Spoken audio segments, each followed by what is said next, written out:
Hello and welcome to the briefing room. I'm Kylie Turner and I lead the Sustainable Economies team here at Climateworks Centre. Today, we're going to be giving you a sneak peek at our upcoming report, which analyses Australia's state and territory climate policies and how their cumulative efforts stack up against the Paris Agreement goals.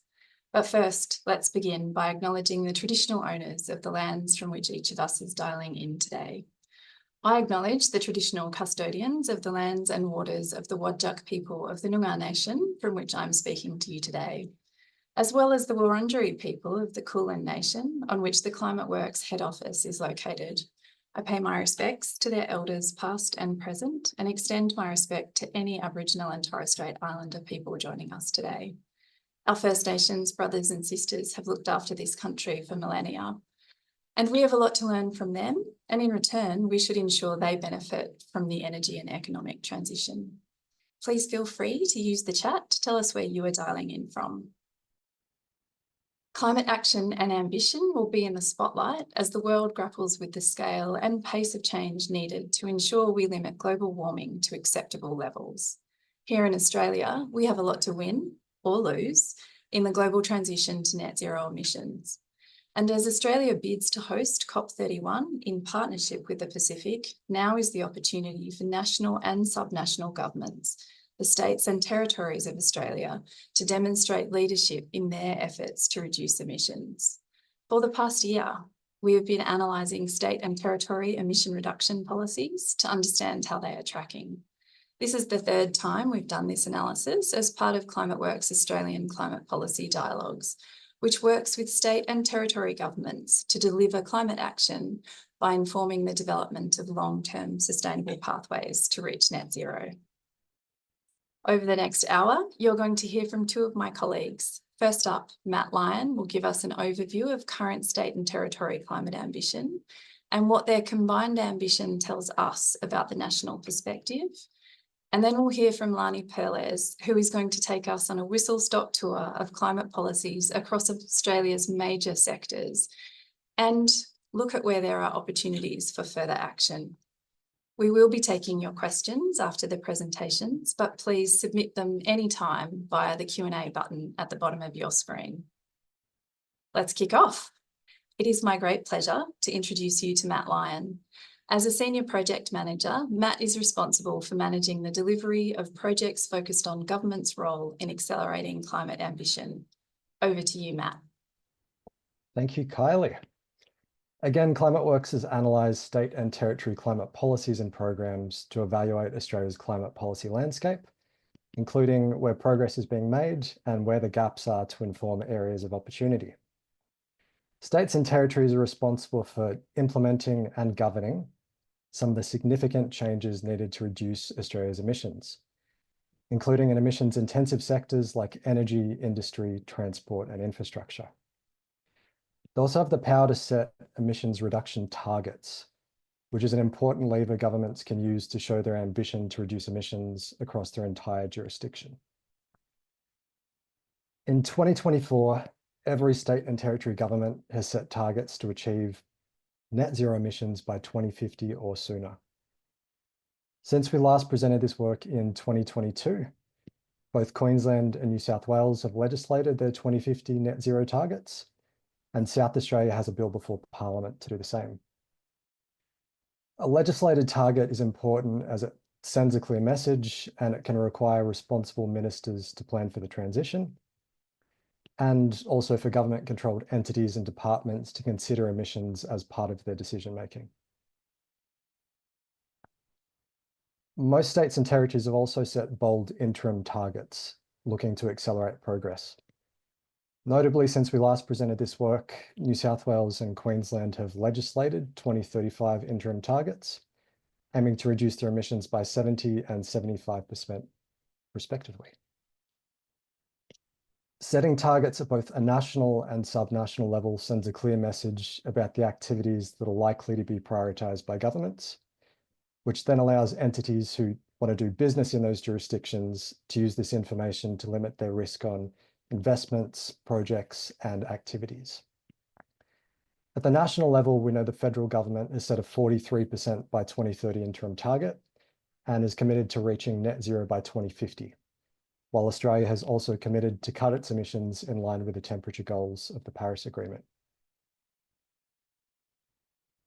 Last year, Climateworks modelled decarbonisation pathways, which shows how Australia could reduce its emissions in line with the goals of the Paris Agreement. Some of the results of that work are shown here, where the purple line is Australia's emissions reduction in line with limiting warming to well below 2 degrees, and the orange line, the emissions reduction in a 1.5 degree scenario. Australia's federal 2030 emissions reduction target is broadly consistent with a well below 2 degree scenario, and its net zero by 2050 target is aligned with a well below 2 degree scenario. We know that decarbonisation in line with 1.5 degrees gives the world the best shot at avoiding the more dangerous and deadly climate harms that we'd surely see with 2 degrees of warming. 1.5 degrees is really the goal we're aiming for. So what we wanted to explore was, how does Australia close that gap, and what role do states and territories play?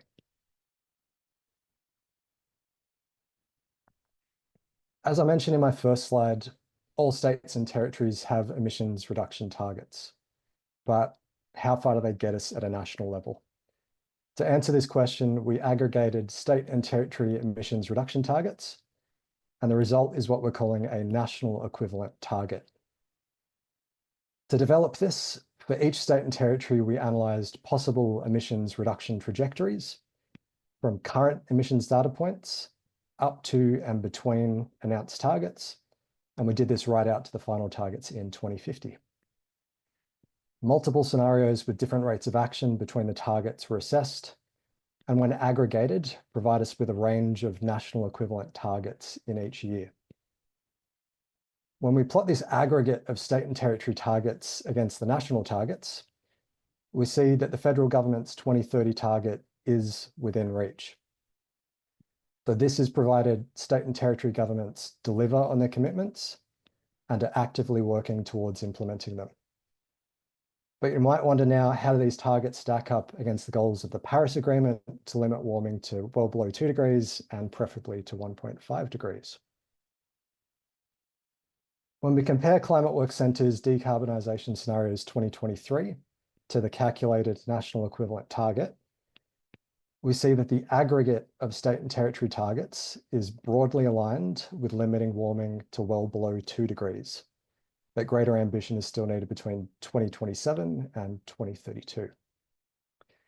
There is a significant amount of work needed to achieve these targets, and we're already seeing states and territories taking a leadership role in certain policy areas that are helping to drive down emissions. And Lani will be taking us through some of those highlights shortly. Still, there are opportunities to increase ambition so that Australia reduces its emissions in line with a preferred 1.5 degree goal. The orange line representing Climateworks Centre's 1.5 degree scenario shows that emissions will need to decline by 68% by 2030 and reach net zero by 2039 for Australia to do its part in preventing the worst effects of climate change. The window for keeping global temperature rise to 1.5 degrees is narrowing, but it is possible if all levels of government, along with businesses and individuals, go all in on climate action this decade. So what does it mean to go all in on climate action? So it really means putting climate at the heart of decision-making. We're starting to see more examples of this, with climate being integrated into foundational policies and government processes. For instance, Queensland's procurement policy links procurement activities with the state's emissions reduction goal. Green procurement guidelines have similarly been introduced in Victoria, South Australia, and Western Australia, while the ACT has introduced a social cost of carbon, meaning emissions come at a cost, and this cost will need to be considered by the government when it makes decisions. You'll hear from my colleague Lani in just a few minutes about some of the other positive changes already implemented by states and territories, and also where there are opportunities to do more in 6 of Australia's economic sectors. These examples are encouraging, yet there are opportunities for national and subnational governments to do more to embed climate into their policies and processes. Doing this will help ensure Australia reduces its emissions before the before the window of opportunity to hit 1.5 degree aligned targets is closed. Thank you, and back to you, Kylie. Thanks so much, Matt. It's great to see that Australia's 2030 target is within reach, as long as state and territory governments deliver on their commitments and keep working towards their own targets. If you've just joined us, welcome to the Climateworks briefing room.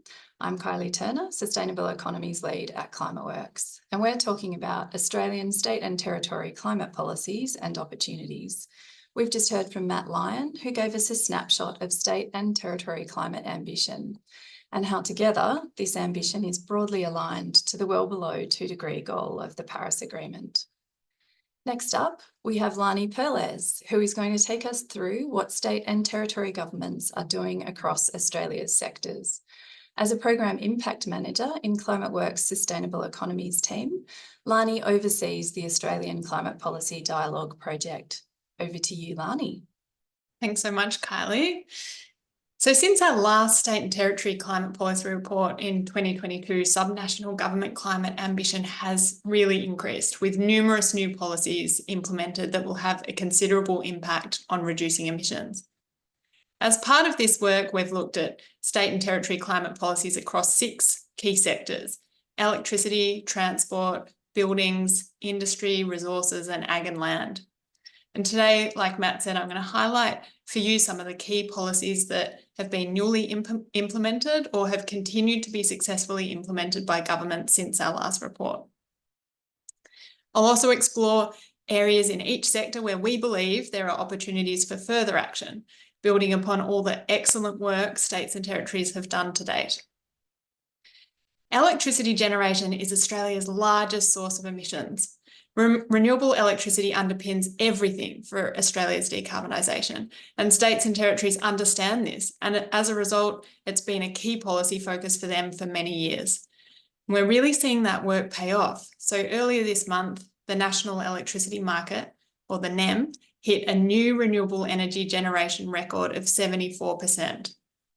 So much is happening in this space. Almost all state and territories have renewable energy targets, with Tasmania, the ACT and South Australia leading the charge, either by setting ambitious 200% renewable energy targets like Tassie, or already generating all of their electricity from renewables like the ACT. Other states aren't far behind though, and states are also making sure that the construction of new renewables and transmission is taking account of local communities and ensuring sharing of benefits. We've also seen Queensland and WA committing to retire their state-owned coal power plants, and WA, SA and the ACT are collaborating with the federal government on the rollout of renewables through renewable energy transformation agreements. Despite all of this amazing progress, there are further actions that are needed for Australia to get to 100% renewable energy. As other sectors decarbonise, demand for electricity is going to skyrocket, so greater ambition in the sector could look like setting renewable energy targets greater than 100%. But governments also need to support demand management solutions to minimise demand wherever possible.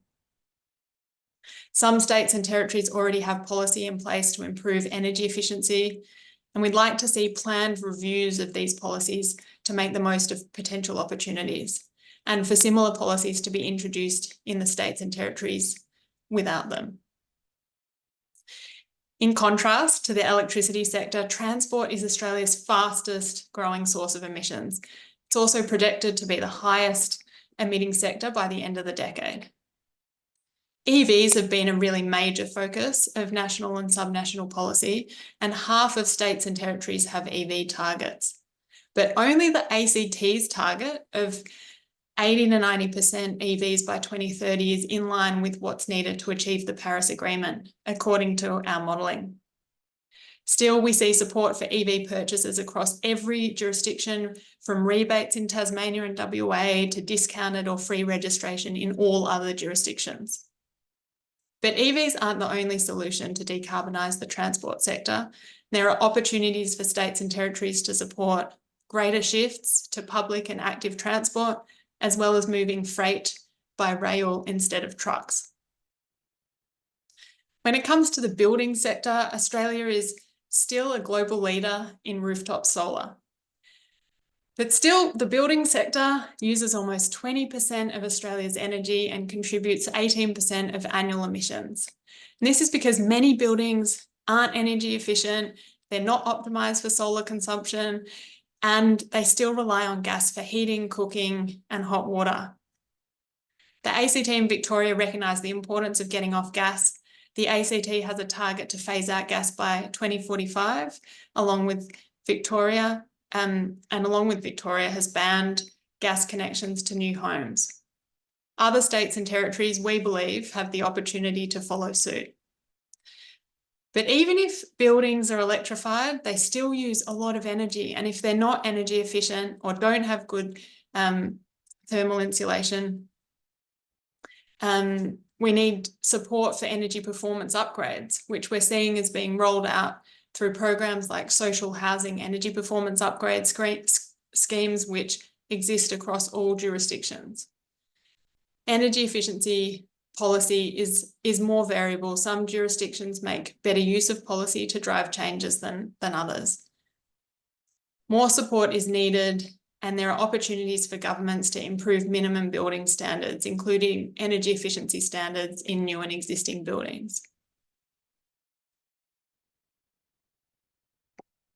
In industry, we've seen a lot of momentum building, and the solutions to decarbonise the sector are becoming increasingly clear.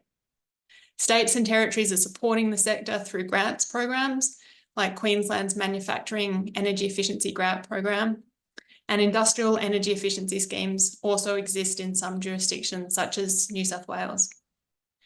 They're also supporting clean energy through the development of renewable hydrogen industries and planning for the integration of renewable energy in designated industrial zones like New South Wales Clean Manufacturing Precincts and WA's work on the Oakajee Strategic Industrial Area. These are place-based approaches, and they offer cost and workforce advantages versus a project-by-project approach.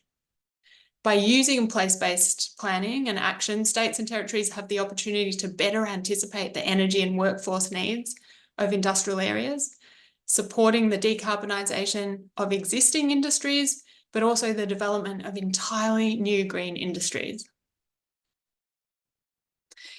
In resources, we see limited action by states and territories, with far more momentum building from the federal government and corporate-led initiatives like BHP and Fortescue mine site electrification. Progress we have seen, though, includes providing support for innovation grants and low emissions technology trials like WA's Carbon Innovation Grants Program. And they're also investing in renewable electricity infrastructure in key mining areas in WA and Queensland. In terms of opportunities for further action, states and territory governments could further increase renewable energy generation for mine sites, including remote off-grid sites, but this is only one of several opportunities outlined in our forthcoming report.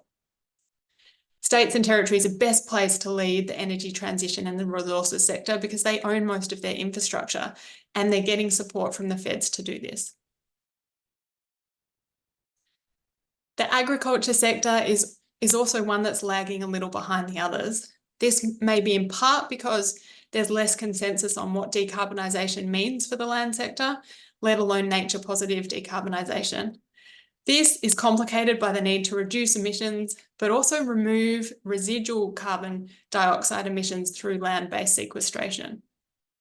Last year, emissions from the agriculture sector reached a 17-year high.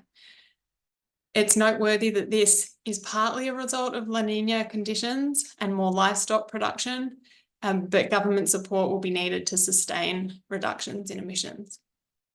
We are seeing some action from governments. For example, New South Wales, Queensland and Tasmania are implementing education schemes and funding research into new low emissions agriculture practices, including reducing methane emissions from livestock. But they also need to support alternatives to high emissions intensity commodities, including protein sources, given that livestock account for the majority of agricultural emissions. The challenge goes beyond that, though. We know from Climateworks' modelling and that of others such as the Climate Change Authority that the land sector will need to absorb significantly more carbon dioxide from the atmosphere than it currently does for the country to meet the Paris Agreement goals, around 5 times as much according to Climateworks' modelling. Improved agricultural practices can help, but we also need to change the way we use land. Most states and territories have initiatives focused on land restoration, which have the dual climate and biodiversity benefits. A more integrated approach to land use, taking into account needs for agriculture, carbon removals, biodiversity, and increasingly also renewable energy, could help address increasing competition for land and associated tensions. While states and territories have demonstrated leadership in some policy areas, they can't do this work alone. The sectors we spoke about today and their emissions traverse state and territory boundaries. Collaboration between state, territory, and federal governments is needed to ensure the most efficient emissions reduction pathways. We're starting to see this type of collaboration through intergovernmental forums, programs, and policy development, as well as through bilateral agreements. For example, the Infrastructure and Transport Ministers meeting has led to the embodied carbon measurement for infrastructure, which is a nationally consistent approach for measuring embodied carbon in transport infrastructure projects. What's clear from our work is that Australia and its states and territories have come a long way in its efforts to reduce emissions.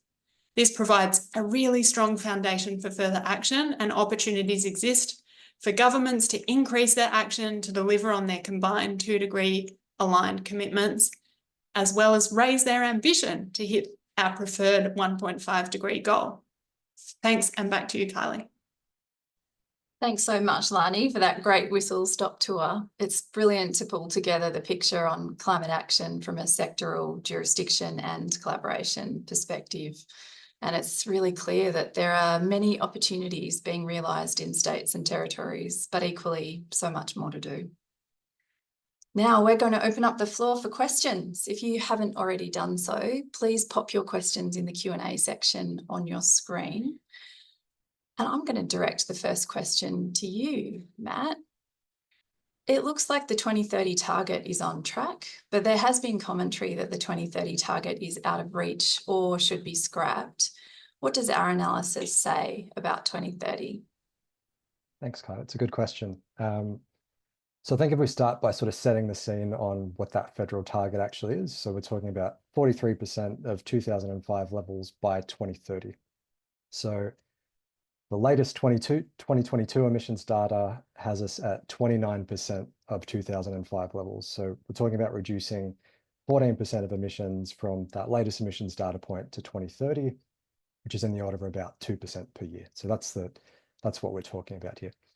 In terms of what our analysis did, so probably the first comment I'd make is it's not that easy to see the cumulative impact of state and territory targets. We've got states with various interim targets, net zero dates, commitment levels, ranges of targets in a single year, and even different baseline years. So it's hard to get that picture of, what does it all add up to, which is what we've tried to do. So our work probably shouldn't be confused with a commentary on whether current sectoral policies by each government are sufficient. We used our knowledge in determining, some of the scenarios we looked at, what their policies are to set the boundaries, but what we did was really look just at targets, and really governments still have to develop the policies and plans to achieve those targets. So that's probably a key bit that we just want to state there. But that being said, our analysis of that national equivalent target showed that the federal target of 43% was within reach. That was falling towards the sort of upper range of ambition from the ranges that we calculated. Thanks, Matt. Wouldn't it be great if all targets could be measured equally? That would make our job much easier. Lani, next question for you. Do you want to give us a sense of which states and territories are standing out? Yeah, so our analysis hasn't exactly ranked the jurisdictions, and we're seeing a lot of different jurisdictions standing out across each sector. So what I might do is give you some examples of standout states and territories in each sector. In electricity, the ACT, like I mentioned in my presentation, the ACT, Tasmania and South Australia are making the most progress on working towards achieving their renewable energy targets. ACT, like I mentioned, has already achieved 100% renewable electricity since 2020. And also since 2020, Tasmania has achieved more than 98% renewable energy or electricity. And in South Australia, they've achieved 70% renewable electricity since 2023. So they're standout when it comes to renewable energy targets. I'll also note that in WA, the government's conducted a demand assessment of the Southwest Interconnected System, the SWIS, and that was done to determine future industrial electricity demand over a 20-year period. And that's really, that's quite impressive work conducted by WA. So yeah, just wanted to give a nod to them. In transport, I noted that spoke a bit about EV targets, and the ACT has the highest rate of EV ownership in the country and has a target to achieve 100% new sales by 2035. So the ACT is looking very strong in the transport sector. But I'd also note that New South Wales has a really ambitious freight policy. So they have a policy called Towards Net Zero Emissions Freight, and that's setting out actions to achieve net zero across road and rail freight sector for the state. I'll just mention a couple of others. I won't go through all the sectors. In industry, South Australia really stands out. They've established or they haven't done it yet. They've pulled together a policy for green iron and steel, how to decarbonise those industries. And in resources, just a little shout out to Queensland. The Queensland government's made a really huge commitment of around $6 billion to its Copper String 2032 project, which is really, it's all about transmission, high voltage transmission lines connecting one of its critical mineral provinces to one of its renewable energy zones. And so that project aims to deliver renewable energy to one of their really essential critical mineral areas. So we're seeing awesome initiatives pop up across the board, and yeah, you can read a lot more about what's going on across all the sectors in our report. Excellent plug, Lani. Definitely here for that. It's really interesting that you've talked about a couple of quite innovative policies that are different across states. So the reindustrialisation project in South Australia and the Swiss demand assessment here in Western Australia. So my next question is for you, Matt. How did you determine what policies were in and out of scope for the report and analysis? Good question. Thanks, Kylie. So what we did was, for the public report, we've looked at public policies that were announced or implemented over the last 2 years. So that's the time horizon we're looking at. And we excluded any policies prior to 2022 that are concluded through, where applications were no longer being accepted for grant programs or a policy had been superseded. So that was the range we were looking at. And probably our biggest challenge was only being able to highlight some of the policies, because there's so many great policies out there, which Lani just highlighted a few of. Matt, the next question is for you as well, and it goes to the national equivalent target. So we've talked a little bit about what was in and out of scope for the policies that we looked at, but the national equivalent target looks just at emissions policies. Can you say a little bit more about how you developed that so it's easier to understand what that target actually does? Sure, I'll do my best to take you through it. So I think, probably just stating in, the goal of this analysis was to see if state and territory commitments are met, what the picture looks like at a national level. So that was the sort of framing we were looking at. So to start with, we needed some guideposts for working out how each jurisdiction was going to reduce emissions in line with its targets. So first we determined current emissions. So we got the current emissions data points, and that's our starting point. And then we looked at interim and net zero targets from either policy or legislation, and then converted them to be relative to that 2005 baseline, so everything's equal. So those two data points sort of give us the starting point, the guidepost, if you like. So we have from current emissions as the starting point, and an end point being the net zero target. And then the interim targets are sort of the guideposts along the way on that path. So from this, we had a structure to work from and determine what that rate of emissions reduction looks like in each jurisdiction. So that's the process we went through. So we looked at a set of scenarios with different assumptions. In the more ambitious scenario, we adopted linear interpolation, so just straight lines between targets, to see how, if states are working towards targets and reducing emissions evenly over time, what does that look like? In the more conservative scenarios, for jurisdictions that had few or no interim targets, we adopted a 3-year trailing average of emissions growth. So this is faster than a zero growth rate, but slower than a linear path. So a little bit more conservative.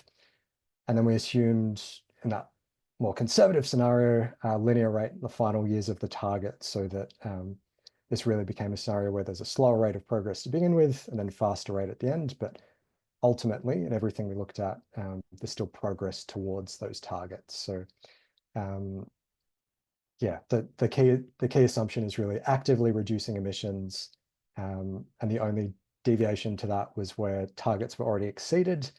We assume zero emissions growth rate to the next target year, so there's some level of conservatism baked in, but emissions aren't increasing. So yeah, that's how we went through the process of identifying the target bounds, how the emissions reduction pathways came out. We did that for each jurisdiction, and then we basically summed all those up for each jurisdiction to a national number, and then compared those to the 2005 levels. And then we look at the range of the outputs of that to get the national equivalent target. So yeah, hopefully that answered the question. We'll also provide some info in the report itself. Yeah. So Matt, it's reasonable to say that it's a national equivalent target if states and territories meet their emissions reductions targets. That's correct. Excellent. All right. Lani, you mentioned federal and state collaboration being important. Can you give us some examples of where that's happening already and having a really positive impact? Yeah, great. That's a good question. I think the one that comes to mind is the renewable energy transformation agreements. So I referred to those briefly in the presentation. They're a great example of collaboration to accelerate the rollout of renewables. And they're agreements that have been signed by federal and state and territory governments to achieve shared objectives in the renewable energy transformation. And they build on wider collaboration that's already taking place through the National Energy Transformation Partnership. So just to give you some context, I guess, to speak to why they're so important, is that the federal government aims to add 32 gigawatts of renewable energy and clean dispatchable capacity, such as battery storage, to the grid by 2030. And that will partly be achieved through an expansion of the capacity investment scheme. And that's where the federal government is providing underwriting for successful tender capacity projects. But they also are going to rely on these renewable energy transformation agreements with states and territories to deliver the rest of that energy to the grid. So over the last 3 months, we've seen Western Australia, the ACT, and South Australia having signed these agreements with the federal government. And we know that some other states are in discussions. For example, New South Wales, I think back in April, might have said that it's working towards finalising an agreement with the feds. And our modelling shows that by 2030, we could need up to 150 gigawatts of renewables. So let's just get the numbers right. That is a lot more that we need by 2030. So these the federal government's commitment is only a tiny part of what our modelling shows is needed. So it's really important that initiatives like these renewable energy transformation agreements and the capacity investment scheme continue to scale the rollout of renewables, especially, like I said in the presentation, so we can meet demand for electricity as other sectors are decarbonising. I might leave it there. I think that's the best initiative that comes to mind in terms of like recent engagement and seeing, you know, across multiple jurisdictions. A really, really good example, Lani. Thanks. So we've got a question in the Q&A about foreseeing any challenges reaching the Paris Agreement if the Western Australian and Northern Territory targets are not legislated and therefore possibly not achieved, which I might take, and then I'll invite Lani or Matt to jump in if you think I've missed anything. You know, at Climateworks, we would say that you set the target and then you work out how you're going to do it. So you set the future state and then figure out the implementation piece, knowing what that is, and that should be high ambition.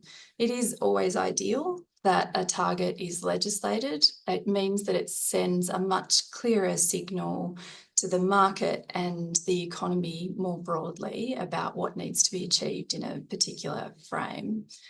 But setting and legislating a target doesn't mean that that is the only thing that you are working towards. And it's definitely possible that states and territories and nation states, for that matter, can do more than what it is that their targets would like to achieve. I think the important thing there is that a target definitely drives action, but it's not to say that it's the only thing. So think in terms of whether or not Western Australian and Northern Territory targets are legislated. It's ideal, but it shouldn't stop us from working towards Paris Agreement obligations more generally. Got another question, unless Matt or Lani want to jump in on that one. Excellent. It's rare that I cover the bases with this brilliant team, so I'll take that as a tick. This question is a curly one and an excellent one. Does the LNP win in Queensland on the weekend at the election change anything in terms of legislated targets or policies such as green procurement? And how will the LNP government in Queensland influence the future federal direction? I think the most important thing that's happened in Queensland is that there is bipartisan support for the emissions reduction target. Lani, do you want to tell us a little bit more about that? I was just going to say that, Kylie, that the LNP have backed the 2030 and net zero by 2050 targets. So, I mean, it's only happened on the weekend and we haven't heard any significant announcements on climate policy to date. So I think it's too early for us to tell really what changes will occur to other climate policies, but we can cross our fingers and hope that the LNP keeps its commitment to the targets at least. Yeah, I would definitely agree with that, Lani. It's too early to tell. But most importantly, I think that with a bit of luck, the LNP sees that there is quite a lot of economic opportunity in continuing the current trajectory in Queensland. Matt, I'm going to throw the next one to you. Did any of our modelling consider the impact of local government actions in reducing emissions? And is that something we would like to take a look at in the future? It's a really good question. So all of our analysis is state and territory based in this report. So that's been the sort of scope and focus of what we're looking at. You know, there's some instances where states and territories work with local government. So they might grant funds for certain actions. A green bin scheme, for instance, is coming to mind. You know, there's lots of different things that states and territories do work with councils to implement climate policies. So there might be a little bit of overlap, but probably the key focus for this one is states and territories. And Kylie, I'm sure would love to explore local government actions as well at some point in the future. I definitely would. but I would also like us to be very, very good at what we do and not put a lot of pressure on ourselves. So, Lani, the next one's for you, and it is a little bit about the date of the report that we have coming out. Do you want to give us a quick rundown of what we're hoping to deliver? Yeah, so thanks for the question.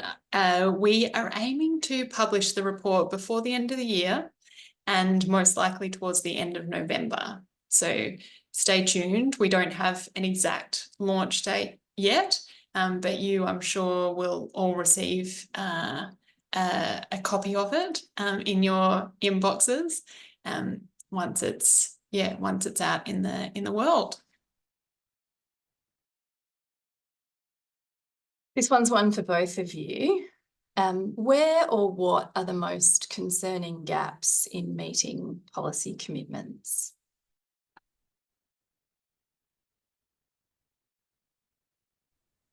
It's a good question. It's a tricky one. So, I think we've highlighted in Lani's presentation some of the sectors where there's, more work that needs to be done.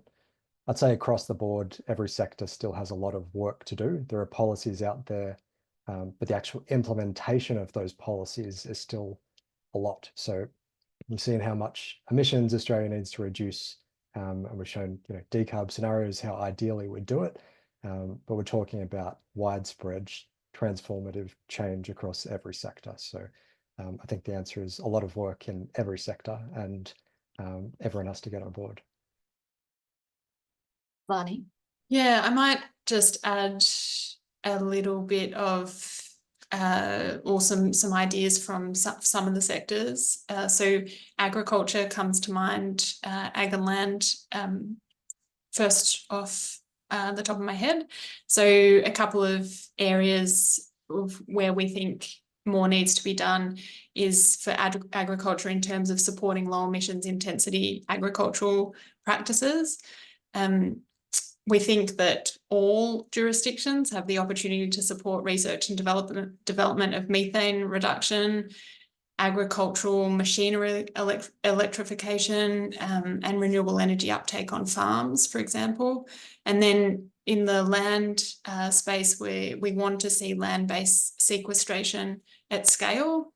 So I noted in my presentation that most jurisdictions have programs focused on land restoration or carbon farming, but these could be strengthened to ensure that the land sector can sequester the amount of carbon dioxide our decarbonisation scenarios from 2023 show is needed by 2050. Also, we need more integrated land use planning. So spatial modelling tools are an opportunity to inform land use management decisions to support not just environmental outcomes, but economic and social objectives as well. And the land use trade-offs model version 2, what we call LUTO 2, is being developed by Deakin University and Climateworks. And that's one model that looks into this. One of my colleagues might be able to pop a link to it in the chat. This model will map how best to use Australia's land to meet climate and biodiversity targets without compromising, economic growth, for example. So we're seeing some work, really needed in the agricultural and land area. Also, I noted that there's more to be done in resources around mine site electrification. As Matt said, there's a lot. And we've referred to, a lot of opportunities in the report. So I might park it there and, pass back to you, Kylie. Thanks, Lani. Those are some really good examples. And Matt, your point on implementation is an excellent one. One of the things that we see quite often with state policy and territory policy is that as the implementation starts to become clearer, so too do the barriers, and that there is a lot of work to be done in understanding how you bring together the entities that need to collaborate in order to remove those barriers. And that can be quite a tricky space. I'm fond of saying that experts, subject matter experts, know what they don't know, but that's just because they're trying to solve all of the problems already. I'll give this one, I'll open this one up to both of you.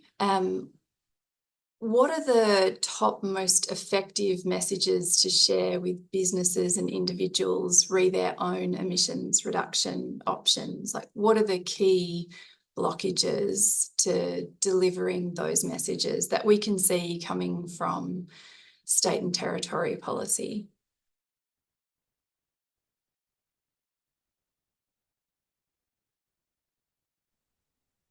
Yeah, it's a really good question. I'll have a stab at it and maybe you can jump in after. So I think like state and territory policy has sort of key focus on some specific sectors that we've touched on in the report here, how states and territories can influence it. So I think setting the scene and the targets for businesses is a really important bit. Setting that emissions reduction target, developing sector plans and pathways, and really showing business what the future is going to look like in a jurisdiction can give confidence to businesses in their investments. So I think that's probably one of the more important things states and territories can do, but also working with business in developing their plans and policies. So I think consultation and feedback from industry and from all sectors is really important as we go through this process. As I said, it's this wide transformative process, and we want, to pull from lessons from corporates and industry and government sectors to, create the best possible pathway we can. That's an excellent answer, Matt. I think the thing that we see most often is that there needs to be a whole of economy approach as well. So if it can't just be the case that government does all of the heavy lifting, or that businesses do all of the heavy lifting, or that finance does, or communities do, that it has to be equal steps taken. And that goes back to the implementation piece, which is super important. It's a journey for everyone. It's not just a journey for government to lead, because it is not the kind of transformative challenge that we can address if it is just one part of the economy taking a look at that. The other thing I would say is that transition plans and mandatory corporate disclosures will have an effect on businesses, and so there's quite a lot to work out from a reporting perspective, which will be brilliant across time in terms of making the transition easier and more transparent for everyone to understand. Matt and Lani, I might throw this one open to both of you, but there is an excellent question here about our use of the term 2-degree aligned and what that means in practice in our decarb scenarios analysis. But I'll let either of you jump in. Thanks, Kylie. So in Climateworks Centre's decarb scenarios 2023, the well below 2-degree scenario, correct me if I'm wrong, Kylie, here is essentially a 1.8-degree scenario. So that's what the team has gone through and modelled. I'm sure the link's in the chat where you can jump in and have a look. There's a full methodology report in there as well, which digs into all the details of how it was calculated, how each sector contributes and the like. So yeah, that's where I'll probably leave it. Excellent. I'm going to come to... Oh, sorry, Kylie, I just want to add that the decarbonisation scenarios modelling from 2023 shows how the economy can decarbonise at lowest cost. So I think that's also an important point to add. And just for people who don't know about our modelling, this model, the model we use is called AusTimes, and we developed it in partnership with CSIRO, and it's based on the globally recognised Times model from the International Energy Agency. So just some context behind that. And we do use those two scenarios, 1.5 and well below 2 degrees, which, like Matt said, is 1.8. Thanks. Thanks, Lani. Excellent qualification. This one's a bit of a tricky one, but we'll make it our penultimate question. The question is, have you identified interjurisdictional dependencies? For example, do any states or territories' net zero plans depend on actions in other jurisdictions, or are they self-contained? So I would say that on the face of it, they are reasonably well self-contained, but that they do contemplate what it might mean from an interjurisdictional basis. But we probably see that most acutely on the eastern seaboard in the national electricity market.